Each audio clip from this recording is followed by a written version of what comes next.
বিসমিল্লাহির রহমানির রহিম। সবাইকে জানাচ্ছি সালাম, আসসালামু আলাইকুম। তো আপনারা বোর্ডে দেখতে পাচ্ছেন আমি হেডিং দিয়েছি বাজেট 2024-25 অর্থ বছর। যেহেতু আমি ইকোনমিক্সে অনার্স মাস্টার্স কমপ্লিট করেছি এবং শিক্ষার্থীদেরকে অর্থনীতি বিষয়ে পাঠদান করে থাকি, সুতরাং বাজেট এটা সম্বন্ধে জানা আমার একটা আগ্রহ ছিল। এবং আমি যদি এই বাজেট সম্বন্ধে জানি তাহলে শিক্ষার্থীদেরকে সেটা পড়াইতে পারবো, অথবা কি রকম বাজেট হচ্ছে বা কোথায় বৈষম্য শিকার হচ্ছে সেগুলো নিয়ে তাদের সাথে কথাবার্তা বলতে পারবো, এবং এগুলো নিয়ে কথাবার্তা বলা আমাদের উচিত। তো যখন বাজেট পেশ হইলো এবং বিভিন্ন যেমন জাতীয় পর্যায়ের টেলিভিশন চ্যানেল তারা বাজেটের আকার প্রকাশ করলো, কোন খাতে কত বরাদ্দ, প্রথমে আমি বাজেটের আকারটা দেখে খুবই খুশি হয়েছি যে যাই হোক বাংলাদেশের ইতিহাসের স্মরণকালের সেরা বাজেট প্রকাশিত হইল। তাও হয়তোবা এবার আয় বৈষম্য একটু দূর হবে এবং আঞ্চলিক বৈষম্য দূর হবে। তো যখন আমি এই যে আঞ্চলিকভাবে যে বাজেটগুলো পেশ করা হলো বা কোন অঞ্চলে কত বরাদ্দ, কোন খাতে কত বরাদ্দ, যখন আমি দেখলাম, বিশ্বাস করেন আমার চোখ একদম মাথায় উঠে গিয়েছে। কিভাবে সম্ভব, কিভাবেই সম্ভব একটা অঞ্চলের সাথে এত পরিমাণ বরাদ্দ বৈষম্য করা বা বাজেটের যে বৈষম্য সেটা এত পরিমাণ কিভাবে হয়। হ্যাঁ, আমি রংপুর বিভাগের কথা বলতেছি।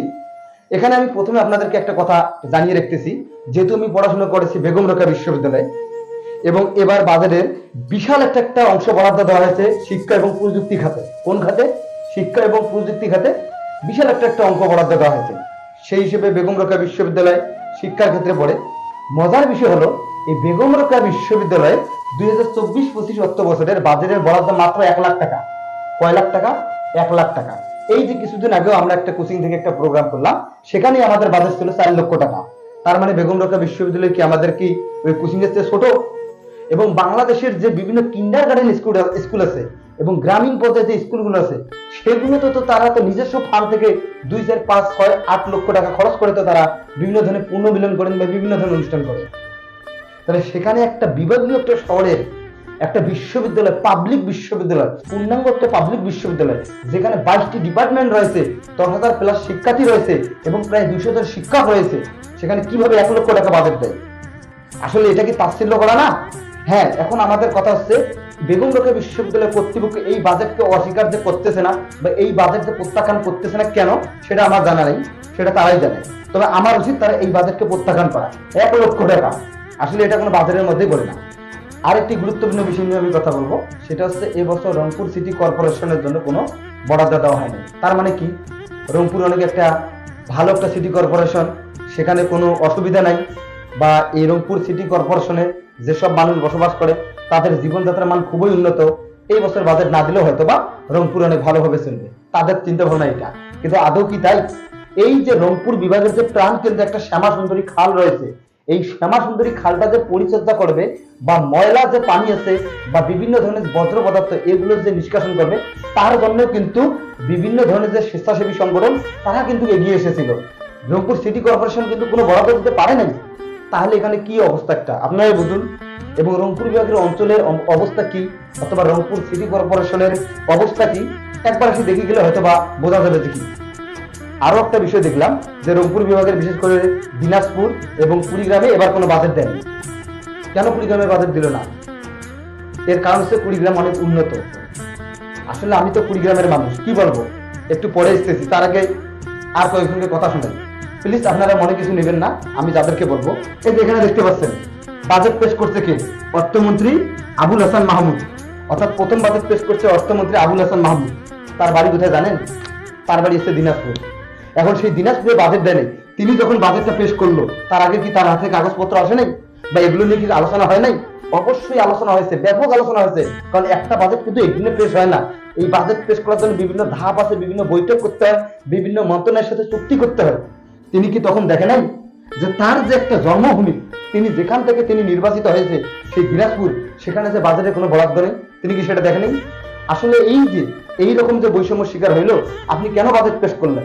আপনি কি বিভিন্ন কথাবার্তা বলতে পারেন নাই মন্ত্রণালয়ে অথবা প্রধানমন্ত্রী শেখ হাসিনার সাথে বসতে পারেন নাই যে রংপুরে অনেক পিছিয়ে পড়া একটি জেলা, আমি সেই রংপুর বিভাগ থেকে এবার অর্থমন্ত্রী হিসেবে বাজেট পেশ করতেছি, কেমনি আমি রংপুর বিভাগে বাজেট না দিই, কেমনি আমি আমার নিজের জেলাকে বাজেট না দিই, আমি আমার জনগণকে কি মুখ দেখাবো? বা তারা যখন আমাকে বলবে, প্রশ্ন করবে, আমি কি জবাব দেবো? আসলে এই জবাব আপনি দেবেন আমাদেরকে যে কেন এরকম হলো। আরো একটা কথা বলি, এই যে আমাদের কুড়িগ্রাম, এই কুড়িগ্রাম হচ্ছে সবচেয়ে দারিদ্র পীড়িত একটা অঞ্চল, এবং কুড়িগ্রামের মানুষ কতটা অভাবে থাকে সেটা আমরাই জানি।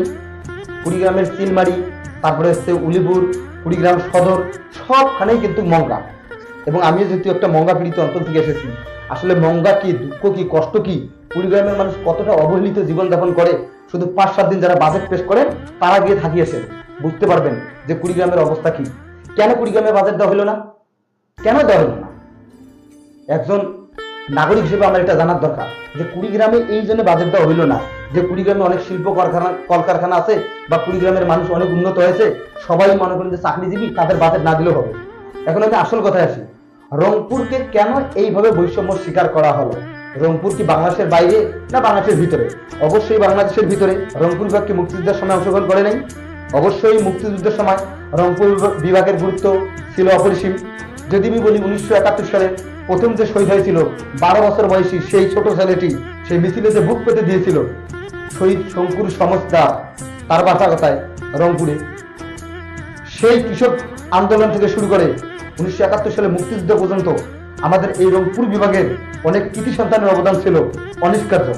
নুরুল-উদ্দিন তিনি কি করেছিল সেটা জানা আছে। হাজী মোহাম্মদ জানেশ, তার কি গুরুত্ব কম? এই যে বেগম রোকেয়া সাকোয়াত, এই যে আমাদের তারামান বিবি, তারা কি এই রংপুর বিভাগ থেকে যুদ্ধ করে নাই? হ্যাঁ, অবশ্যই রংপুর বিভাগ থেকে যুদ্ধ করেছে, এবং অনেকের বিভিন্ন ধরনের অবদান রয়েছে। কিন্তু তারপরে এই বৈষম্যের কেন আমরা শিকার হবো? আসলে এখন রংপুর বিভাগের মানুষের সময়ের দাবি এই বাজেটকে প্রত্যাখ্যান করা, এবং নতুন করে আলাদাভাবে রংপুর বিভাগ, পিছিয়ে পড়া যেহেতু একটা বিভাগ, এই বিভাগের জন্য আলাদাভাবে বাজেট বরাদ্দ দিতে হবে। এই স্লোগান নিয়ে আপনাদেরকে মাঠে নামতে হবে। সবচেয়ে বেশি ধিক্কার জানাই এই রংপুর বিভাগের যে 8টি জেলার যে সংসদ সদস্য আছে তাদেরকে। আপনাদের কি চোখ কান নাই? এই যে আমরা আপনাদেরকে যে ভোট দিলাম, কত স্বপ্ন আশা আকাঙ্ক্ষা নিয়ে আপনাদেরকে ভোট দিই, আপনারা কি সেটা জানেন না? যে আপনাদেরকে ভোট দেই যাতে আমাদের রংপুর একটু এগিয়ে যায়, আর যেন আমরা মফিস না থাকি। যদি বা মফিস আমাদের অহংকার, তারপর যেহেতু এটা তুচ্ছ তাচ্ছিল্যতে ব্যবহার করা হয়, আমি সেই জন্য তুচ্ছ তাচ্ছিল্যতে ধরলাম যে আর যেন আমরা মফিস না থাকি, আমরা যেন আর পিছিয়ে পড়া না থাকি, রংপুর যেন আর বৈষম্যের শিকার না হয়, সেই জন্য আমরা আপনাদেরকে সংসদে পাঠাই। কিন্তু আপনারা কি করছেন? আমাদের এই রংপুর বিভাগে যে 8টি জেলা রয়েছে, আপনারা 8টি জেলার সংসদ সদস্যরা আপনারা এক হইলেন না কেন? কেন রংপুরের এই অবস্থা? আপনারা কেন এক হয়ে আলোচনা করলেন না? কেন এই বাজেটের সংশোধন আনলেন না? তাহলে এখানে কি প্রকাশ করে? আপনাকে নিশ্চুপ, নাকি আপনারা আপনাদের আখের গোছাতে ব্যস্ত? তাহলে এই যদি হয় আপনাদের আখের গোছাতে ব্যস্ত, তাহলে সেটাই করেন, কিছু আর আমাদের বলার নাই।